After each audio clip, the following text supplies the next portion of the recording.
المنافقین ومآلهم فی الدنیا والآخرہ، سورۃ التوبہ، تفسیر ابن کثیر۔ الحمدللہ رب العالمین، والصلاة والسلام علی اشرف الانبیاء وسید المرسلین، سیدنا محمد وعلی آلہ واصحابہ اجمعین۔ اللہم صل علی سیدنا محمد وعلی آل سیدنا محمد کما صلیت علی ابراہیم وعلی آل ابراہیم فی العالمین انک حمید مجید۔ اعوذ باللہ من الشیطان الرجیم، بسم اللہ الرحمن الرحیم۔ الذين يلمزون المطوعين من المؤمنين في الصدقات والذين لا يجدون إلا جهدهم فيسخرون منهم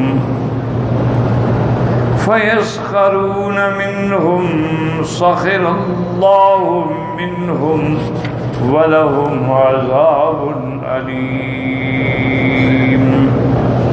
قال المؤلف والمفسر رحمه الله تعالى: أدام النفع بعلومه وعلومكم في الدارين آمين، إلى أن قال: وهذا أيضا من صفات المنافقين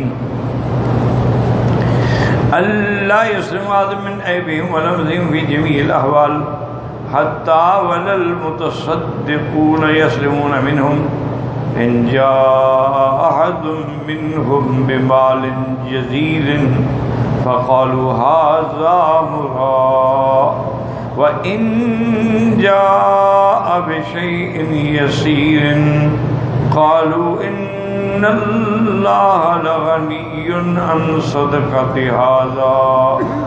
اب مفسر رحمۃ اللہ علیہ فرماتے ہیں کہ ان آیات میں بھی اللہ نے منافقین کے بارے میں ذکر فرمایا ہے کہ ان کے دست و برد سے کوئی بھی محفوظ نہیں تھا۔ یعنی اگر کوئی مسلمان ماشاءاللہ اچھا مال لے کے آتا خیرات کے لیے تو کہتے ہیں دکھاوا کر رہا ہے جی، اور اگر کوئی غریب مسکین بیچارہ کوئی چھوٹی موٹی چیز لے کے آتا کہتے ہیں اس کی کیا ضرورت تھی، اللہ کو یہ لے کے آ گیا ہے۔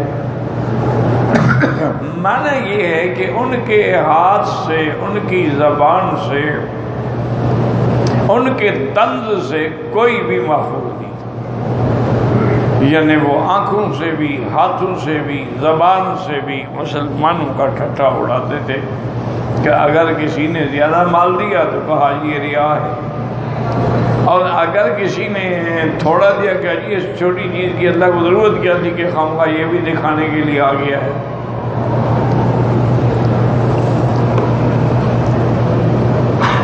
كما روى البخاري رحمه الله تعالى: حدثنا عبيد الله بن سعيد قال حدثنا ابو النعمان البصري قال حدثنا شعبان سليمان عن ابي مسعود رضي الله تعالى عنه قال: لما نزلت آية الصدقة كما عاملنا على ظهورنا فجاء رجل فتصدق بشيء كثير فقالوا مرائي، وجاء رجل فتصدق بالصاع فقالوا ان الله غني عن صدقة هذا۔ امام بخاری رحمۃ اللہ علیہ نے اس روایت میں، اس حدیث مبارک میں حضرت ابی مسعود رضی اللہ عنہ سے روایت کی ہے کہ لما نزلت آیت الصدقۃ کنا نحامل علی ظہورنا، جب اللہ نے حکم دیا کہ اللہ کے راستے پہ خیرات کریں تو ہم اپنی پشت پہ اٹھا کے جو اللہ توفیق دیتے وہ اللہ کے دربار میں لے آتے۔ فجاء رجل فتصدق بشیء کثیر، اگر کسی نے زیادہ مال دیا تو منافق کہتے ہیں ہاں یہ دکھاوا کر رہا ہے، برائی ہے، ریا کر رہا ہے۔ وجاء رجل فتصدق بصاع، اور اگر کوئی آدمی آیا اور اس نے 2-3 کلو کے برابر کھجوریں یا کوئی چیز پیش کی تو پھر بھی اعتراض کرتے ہیں کہ ان اللہ لغنی عن صدقۃ ھذا، اللہ کو کیا ضرورت تھی اس بندے کی کہ یہ بھی صدقہ اٹھا کے لے آیا ہے۔ فنزلت الذين يلمزون المطوعين من المؤمنين. یہ آیت نازل ہوئی. وقد روى مسلم أيضا في صحيحه من حديث شعبة به. وقال الإمام أحمد حدثنا يزيد الجريري عن أبي السليل قال وقف علينا في مجلس البقيع فقال حدثني أبي وأمي أنه رأى رسول الله صلى الله عليه وسلم بالبقيع وهو يقول من يتصدق بالصدقة أشهد له بها يوم القيامة. قال فعللت من إمامتي لبسنا أو لبسين وأنا أريد أن أتصدق به فأدركني ما يدرك ابن آدم فعقدت على أمامتي فجاء رجل لم أر بالبقيع رجلا أشد منه سوادا ولا أصغر منه ولا أعظم ببعير ساقه لم أر بالبقيع ناقة أحسن منها. فقال يا رسول الله صدق؟ قال نعم. قال دونك هذه الناقة. قال فلمده رجل فقال هذا يصدق بهذه فوالله لهي خير منه. قال وسمع رسول الله قال كذبت بل هو خير منك ومنها 3 مرات. ثم قال الويل لأصحاب السيئين من الإبل 3. قالوا إلا من يا رسول الله؟ قال إلا من قال بالمال هكذا وهكذا وجمع بين كفيه عن يمينه وعن شماله ثم قال قد أفلح المصعد المجهد 3 المزهد في العيش المجهد في العبادة. اس روایت مبارک میں یہ حدیث مبارک میں آتا ہے.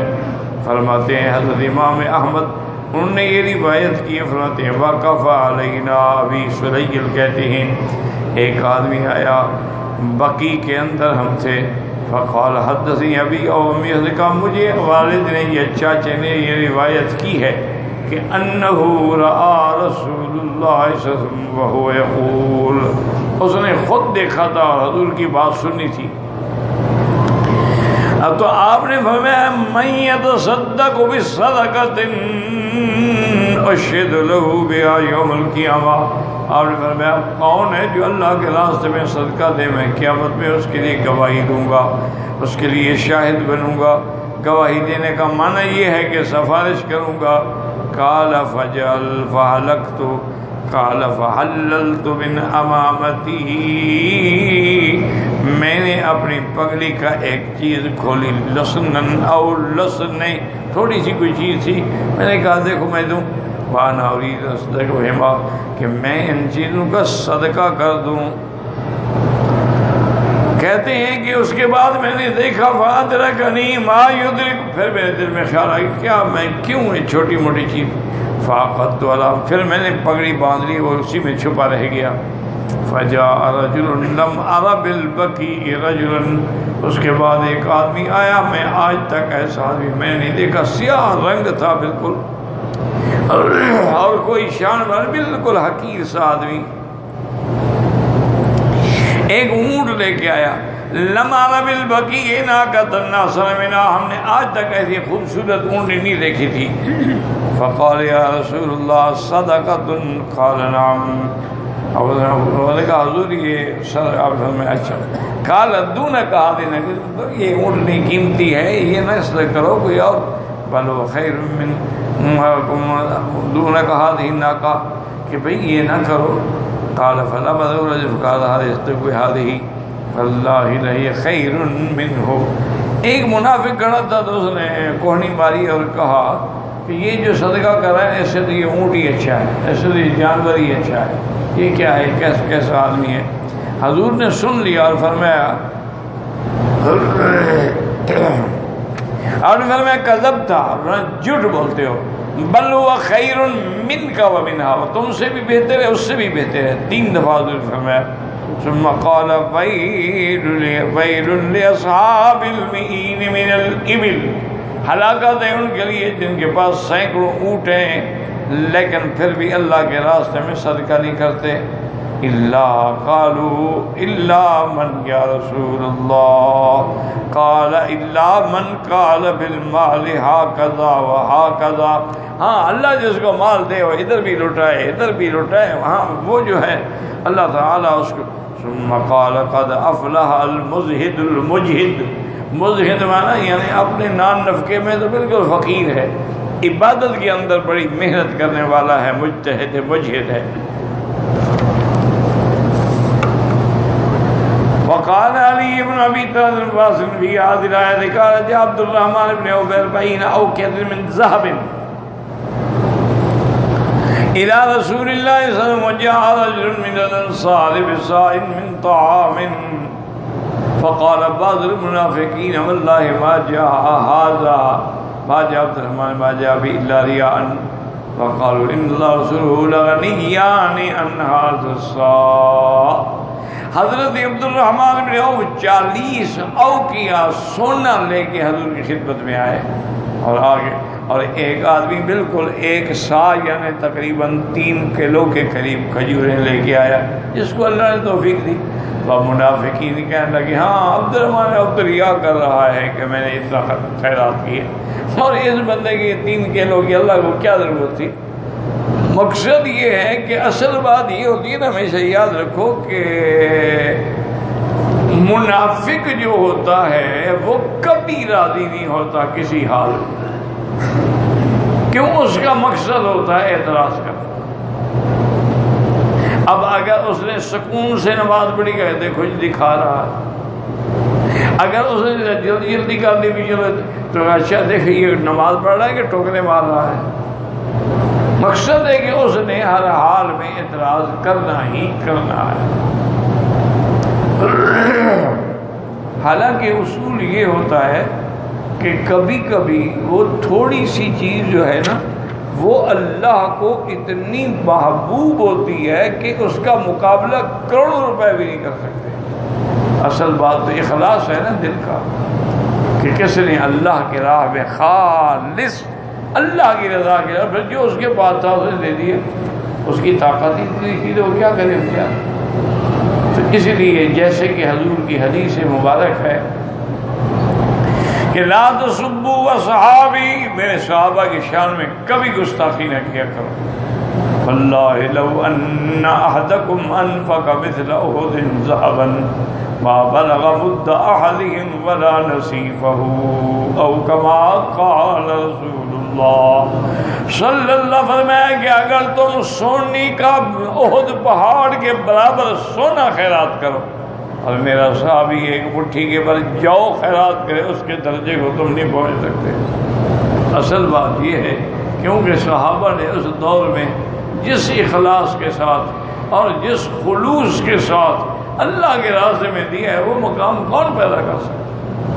تو اس لیے ہمیشہ یاد رکھیں کہ دشمن کا کام تو ہے نا جی اعتراض کر، اور اعتراض کرنا جو ہے نا یہ بڑا آسان ہے، یاد رکھو اعتراض ہی کرنا ہے نا. تعمیر مشکل ہوتی ہے، تخریب تو بڑی آسان ہے. وہ کہتی ہے نا کہ ایک پیر صاحب تھے، ان کی بڑی پیری شیری چڑھتی تھی لیکن بیوی نہیں مانتی. اور عام طور پہ یہی ہوتا ہے کہ بیوی کبھی کی پیر کو پیر نہیں مانتی، مولوی کو مولوی نہیں مانتی، اس پر اثر نہیں ہوتا. اس لیے علماء نے یہی حکمت لکھی ہے کہ سب سے وحی اترنے کے بعد سرکار دو عالم بی بی خدیجہ کے پاس کیوں آئے کہ سب سے پہلی تصدیق کی بیوی سے کرائی جو کبھی نہیں کر سکتی. اس نے کہا کہ کلا لا یخزیک اللہ ابدا. حضور آپ کیوں گھبرا رہے ہیں؟ کبھی آپ کو اللہ رسوا نہیں کریں گے. انک لتصل الرحم وتعین فی النوائب، آپ تو صلہ رحمی کرنے والے ہیں، مصیبت والوں کی مدد کرنے والے ہیں، آپ کیوں گھبرا رہے ہیں؟ تو سب سے پہلی تصدیق گھر نے کی جو حضور کی صداقت، امانت، دیانت کی دلیل ہے، ورنہ گھر والے تو نہیں مانتے، چاہے آدمی کتنا بڑا بن جائے، کتنا بڑا اس کا مقام ہو جائے، تو گھر والوں پہ اثر اتنا نہیں ہوتا. ہاں بعض خوش نصیب ہے. تو بہرحال یہ ہے کہ وہ پیر صاحب نے کہا اللہ کی بندی آخر تمہیں کیا بغض ہے، کیا ضد ہے؟ دیکھا ساری دنیا میری مریدی کی پیری کی قائل ہے، میرے دروازے پہ پڑے ہیں، میرے زیارت کرنے کے لیے مشتاق ہے، تمہیں کوئی احساس ہی نہیں. انہوں نے کہا تمہارے اندر میں کو پیری دیکھوں تو مانوں نا، میں نے تمہارے اندر کچھ نہیں دیکھا ہے، انہوں نے دیکھا ہوگا مریدوں نے. تو ایک دن کہتے ہیں کہ پیر صاحب کو بڑا غصہ آیا تو انہوں نے اپنی بزرگی اور کرامت کے زور پر گھر کے اندر اڑنا شروع کر دیا. اب اڑنے کے بعد جو واپس آئے تو بیوی سے کہا اب تو دیکھ رہی میری کرامت. اس نے کہا اچھا یہ تم تھے، اسی لیے میں نے ٹیڑھا اڑ رہا ہے. ہاں ٹیڑھے تم اڑ رہے تھے نا، میں تم تھے، مجھے نہیں پتا. انہوں نے کہا ہاں میں تھا، پھر بھی اس نے نہیں مانا. تو اس لیے ہمیشہ اصول ہے کہ جو منافق ہے، اب عبداللہ ابن ابی نے میرے مدنی پاک کی شان نہیں دیکھی، نہیں سمجھتا تھا، پڑھا لکھا آدمی تھا، دماغ تھا، سردار تھا، اپنے قبیلے کا بڑا تھا، لیکن بغض تھا. سامنے بیٹھ کے حضور کے جھوٹی قسمیں کھاتے تھے، پھر شرمندہ ہوتے، ذلیل ہوتے، راز کھل جاتا، پھر بھی اڑے. تو اس لیے ہمیشہ یاد رکھیں کہ مومن پر ہمیشہ مشکل ہوتی ہے، اس کے اعمال پہ ہمیشہ اعتراض ہوتے ہیں، لیکن اصل بات یہ ہے کہ تم اپنے تعلق کو اللہ سے مضبوط رکھو، کسی کی باتوں میں نہ آؤ، کسی کے اعتراض پہ نہ آؤ. کوئی برا کہے کہو جزاک اللہ خیر، کوئی آدمی گیلا کرے کہو بھائی بس میرے سامنے کسی کی غیبت نہ کرو. جتنی احتیاط کرو گے اتنا فائدہ ہو. اس لیے کہتے ہیں عبد الرحمن عوف نے اس زمانے میں 40 اوقیہ سونا دینا کو مذاق تو نہیں ہوتی نا، کہ ہاں یہ تو ریا کر رہا ہے. اور جس بیچارے نے ایک ساتھ کھجوریں دی رہا اس کی ضرورت ہی کوئی نہیں اللہ کو. وقالوا فی انفاس رسول اللہ صلی اللہ علیہ وسلم خرج الى الناس یوما فنادى فیہم ان اجتمعوا صدقاتکم فجمعنا صدقاتهم ثم جاء رجل من آخرهم بصاع من تمر فقال يا رسول الله هذا صاع من تمر بت الليلة أجر بالجرير الماء حتى نلت صاعين من تمر فأمسكت أحدهما وأتيتك بالآخر فأمره رسول الله صلى الله عليه وسلم بالصدقات فسخر منه رجال وقالوا إن الله ورسوله لغنيان عن هذا وما يصنعون بصاعك من شيء. فرماتے ہیں کہ حضور باہر تشریف لائے اور آپ نے اعلان کیا کہ سب اپنے صدقات جمع کرو. تو سب صحابہ نے صدقات جمع کرائے. ان کے آخر میں ایک آدمی آیا، ایک سا کہتے ہیں 3 کلو کے قریب تقریباً کھجوریں لے کے آیا. اور اس نے کہا کہ یا رسول اللہ صلی اللہ علیہ وسلم میں نے ساری رات پانی کھینچا ہے کنویں سے اور اس کے بدلے میں مجھے 2 سا ملے ہیں کھجوروں کے. 1 سا میں نے بچوں کے لیے چھوڑا اور 1 میں صدقے کے لیے لے آیا ہوں اور میں اس کو بھی اوپر ڈال دوں. اب منافقین جو بیٹھے تھے نا، سخر منہ رجال، ان نے پھر اس کا مذاق اڑایا. فقالوا ان اللہ ورسولہ لغنیان عن ھذا، اللہ کو کیا ضرورت ہے بھائی یہ کوئی صدقہ ہے تم لے کے آئے ہو. ثم ان عبد الرحمن عوف قال رسول هل بقي احد من اهل الصدقات فقال رسول الله لم يبقى غيرك وقال عبد الرحمن عوف فان عندي ماله فان عندي 100 اوقية من ذهب في الصدقات. اب اس روایت میں آتا ہے کہ عبد الرحمن بن عوف نے پوچھا حضور اب اور بھی کوئی باقی ہے صدقہ؟ آپ نے فرمایا نہیں، سب نے صدقات دے دی ہے، صرف تم باقی ہو. اس نے کہا حضور میرے پاس 100 اوقیہ ہے سونے کا، میں وہ 100 اوقیہ صدقات میں دیتا ہوں۔ فقال له عمر بن الخطاب رضی اللہ تعالی عنہ امجنون انت؟ قال ليس بي جنون۔ قال افعلت ما فعلت؟ قال نعم مالی 8000 اما 4000 فاقرضها ربی واما 4000 فلی۔ حضرت عمر بن الخطاب نے دیکھا تو فرمایا یہ کیا کر رہے ہو اللہ کے بندے کہ اتنا بڑا مال تم ساتھ 100 اوقیہ، کوئی جنون تو نہیں ہو گیا؟ تو نے کہا حضرت مجھے کوئی جنون نہیں ہے، اللہ پاک نے مجھے بڑا مال دیا ہے، میرے پاس جو ہے 8000 ہیں، میں 4 اس میں سے اللہ کو دیا، 4 اپنے لیے رکھا ہے۔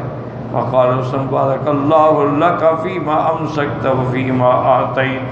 حضور نے فرمایا عبد الرحمن جو تم نے دیا اللہ اس میں بھی برکت دے، اور جو تم نے روکا اللہ اس میں بھی تمہارے لیے برکت دے۔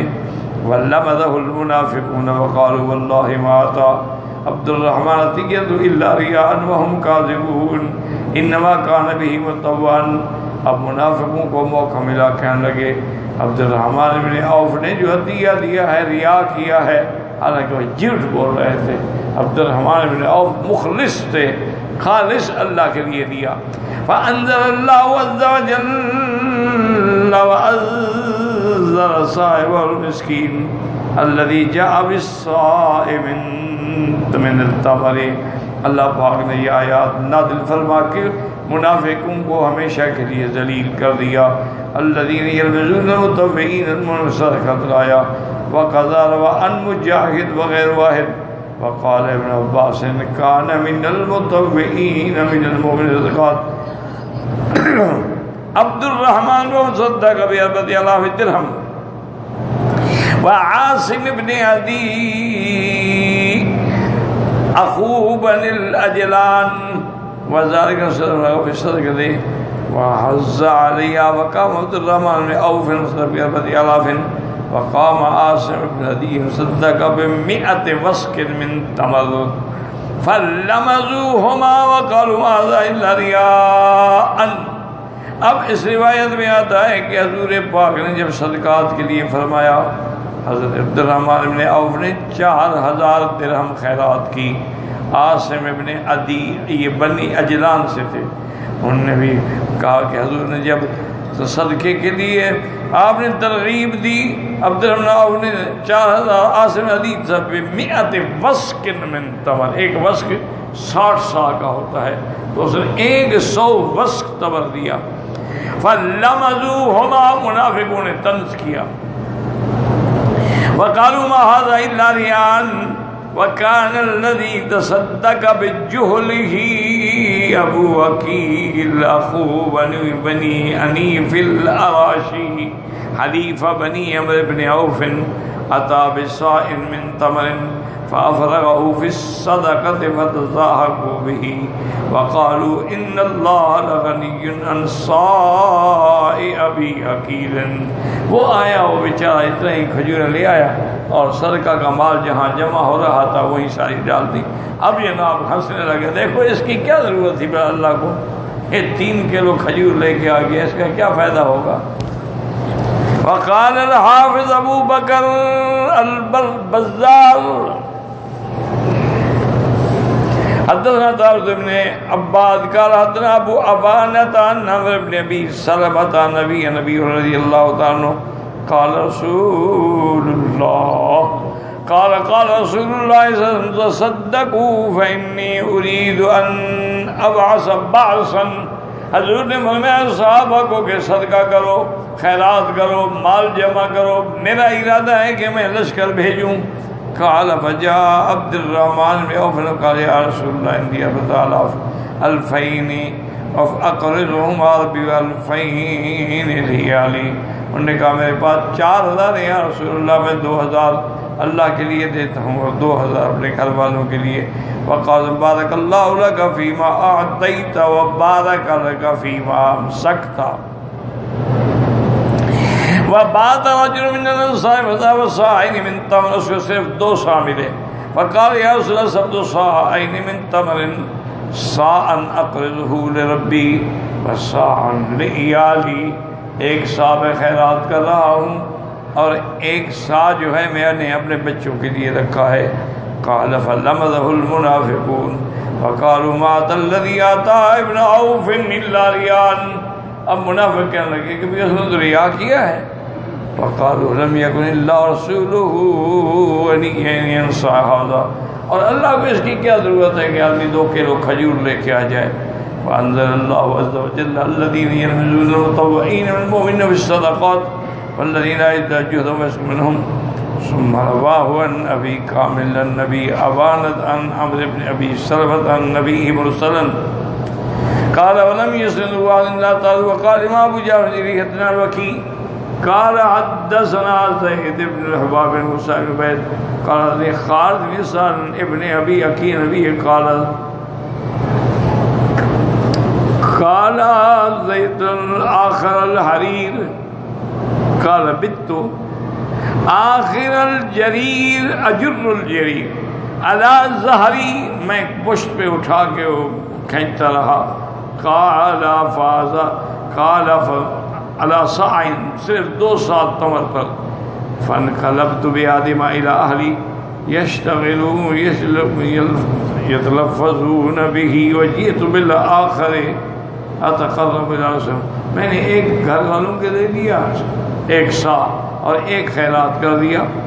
فاخبر قال انصره في الصدقات، صدقات کے مال میں ڈال دو۔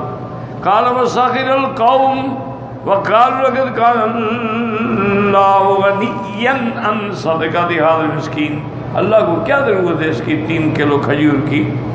فانزل الله الذين يلمزون المطوعين الآية وكذا رواه الطبراني من حديث زيد بن بابه وقال اسم أبي أكيل خباب ويقال عبد الرحمن عبد الله بن ثعلبة فيسخرون منهم سخر الله منهم، وہ مومنوں کا مذاق اڑاتے ہیں، اللہ نے ان کے ساتھ بھی وہی کیا جو وہ کر رہے تھے۔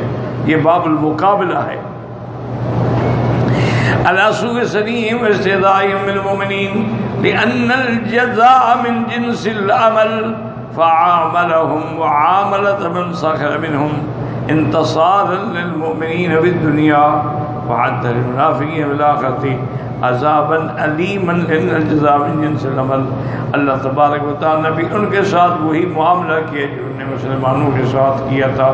نتیجہ یہ ہے کہ ان کے لیے دنیا میں بھی اور آخرت کے اندر بھی عذاب علیم ہے، عذاب دردناک ہے، کیونکہ جزا جو ہے من جنس العمل۔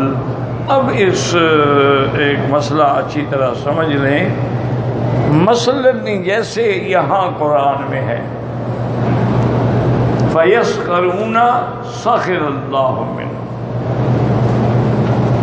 اسی طرح يُخَادِعُونَ اللَّهَ وَهُوَ خَادِعُهُمْ،